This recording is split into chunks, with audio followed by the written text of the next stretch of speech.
Crop Talk on Market Journal is supported by Nebraska's soybean farmers and their checkoff. Finally, today we have a new edition of our Crop Talk segment. This week we were joined by UNL plant pathologist Dylan Mangel to discuss potential disease risks for soybeans in the upcoming growing season.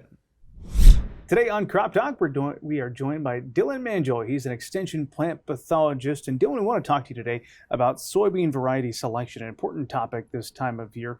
As we look back on 2022, what were some of the biggest challenges that soybean growers were facing?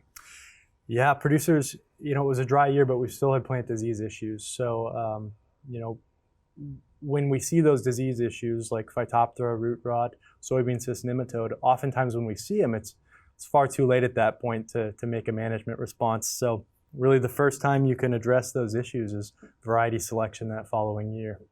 Let's talk about that specifically here as people are in that point of time trying to make those decisions for 2023. What are some of the best suggestions you can make to producers right now? Yeah, so the first thing you need to think about is identifying that field history. Always take good notes, pay attention to what's going on, and when you do have a problem, really spend some time or make the investment in identifying exactly what that problem is. Disease management, it's always going to be disease or pathogen specific. So you need to know exactly what you're dealing with before you make a selection and what you're going to do with that. You talk about identifying that. What are some of the resources available to producers during the growing season to identify exactly what's going on in their fields? Yeah, so the first thing they could do is take timely samples, making sure they're getting to those problems when they're fresh in the field, when we can identify them properly. And one of the best resources that Nebraska producers have is the ability to send samples to the UNL Plant and Pest Diagnostic Clinic. There they can identify diseases for reasonable rates, and it's worth making that small investment and protecting the large investment that you've made in a field. So let's say some of our viewers today were dealing with some challenges in 2022. They open up that seed catalog this year. What should they be looking for seed selection? Yeah, so when you start seed selection, look in that catalog. There's going to be ratings for different diseases. A lot of the traits in there are agronomic traits like standability and emergence. There's nutrient deficiency response traits like iron chlorosis.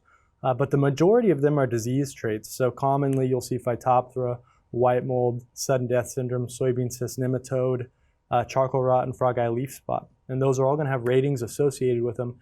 And sometimes you'll see specific ratings on a scale of, say, 1 to 9 or a number scale, or you'll see different resistance genes. And those are broken up into resistance genes and field tolerance levels. I think one of the big things here, one of our take-home messages, is important for producers to remember that if they had a challenge over the past year or two, it's important just to bring that up this year and at least make somebody aware of that, right? Yeah. So the best thing you can do is talk to your local advisors. If you know you've had an issue, if you've taken the time to make that investment in it, ask your local advisors what they have for it. And, common ones out there, soybean cyst nematode is found in a lot of fields across Nebraska. If you haven't tested for it already, take advantage of Nebraska Soybean Board funded testing programs through the UNL Plant and Pest Diagnostic Clinic. And if you do have soybean cyst nematode, consider selecting a variety that has a resistance gene for that pest. Those resistance genes commonly called PI88788 or peaking. Both of them are widely available, and there's other options showing up in catalogs as well. Phytophthora is another pathogen out there with named resistance genes in the catalogs, and those are all in the catalogs under RPS genes, which stands for resistance to Phytophthora soji, which is the species. And you'll see RPS 1K and 1C commonly.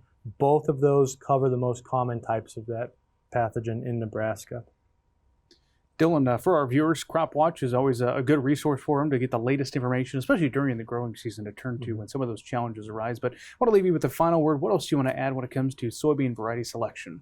Yeah, when you've selected a variety, or when you're considering selecting a variety, don't choose it just based off of one trait. There's a lot of varieties available. So ideally, working with your local advisors, you'll be able to find a variety that has, that pays attention to those agronomic traits as well as the disease traits that you've been struggling with. So don't overlook those problems, and then